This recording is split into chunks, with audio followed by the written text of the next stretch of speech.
नारायण नारायण. आपले गणपती बाप्पा आपल्या हुशारीनं एखाद्याला कसे पेचाट टाकतील त्याचा काही नेम नाही. आता हेच पहा ना. तुला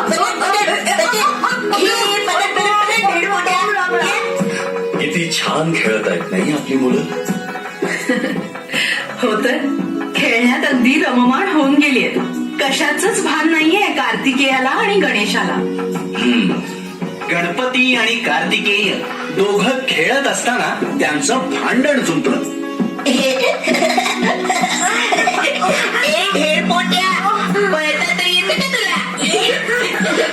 येतो येतो तुझ्यापेक्षा योग्य चांगले येतं.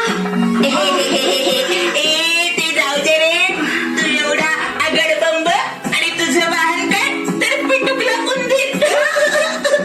अरे तू त्याच्यावर बसलास की तो उंदीर पार चिपून जात असेल.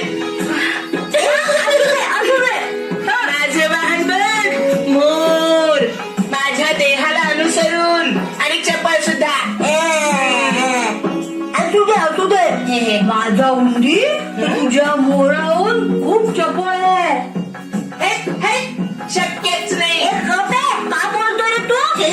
चल मला चिडवतो का? माझ्या वाहनाला चिडवतो तू? हसतो का तू?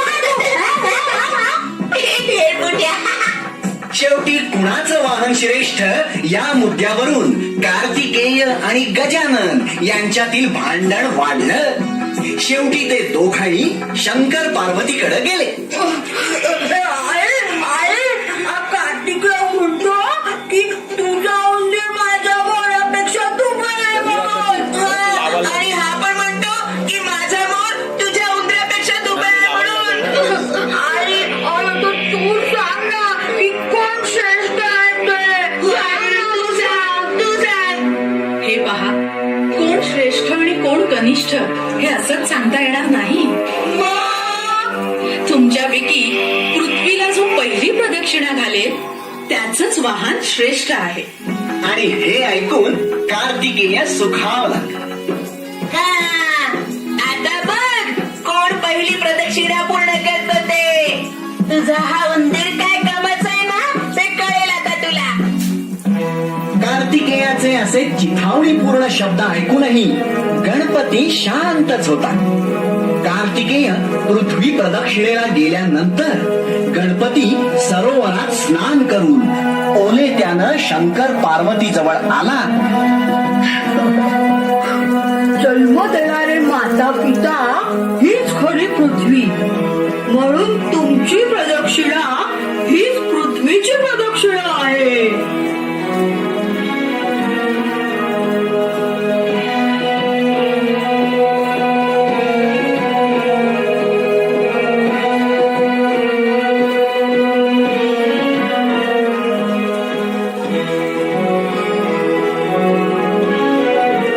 गणपतीनं शंकर पार्वतीला 7 फेऱ्या मारल्या आणि तो शांत बसून राहिला.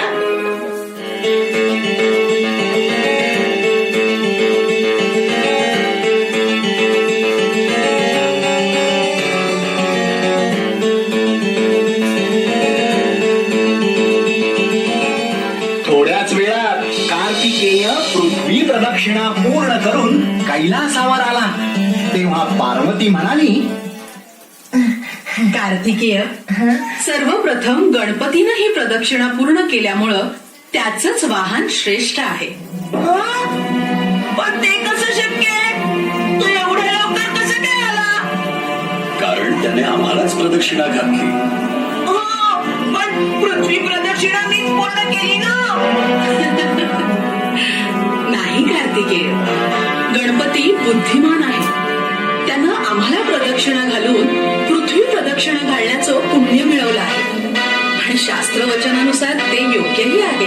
नाही, हा अन्याय आहे.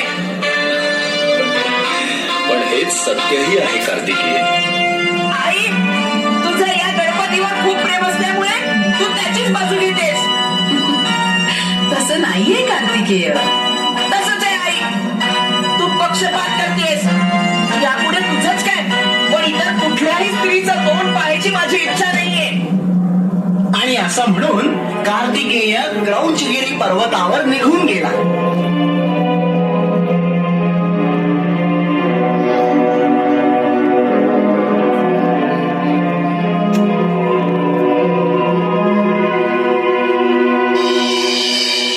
ब्रह्मचारीच राहिला. इकडे गणपतीनं मात्र आपल्या बुद्धी चातुर्याच्या बळावर आपल्या माता पित्याचं प्रेम जिंकलं. मुलांनो, तुम्ही तुमच्या माता पित्यांना असंच प्रेम दिलं तर गणपती बाप्पा नेहमीच तुमच्यावर खुश राहून तुम्हाला यशस्वी करतील.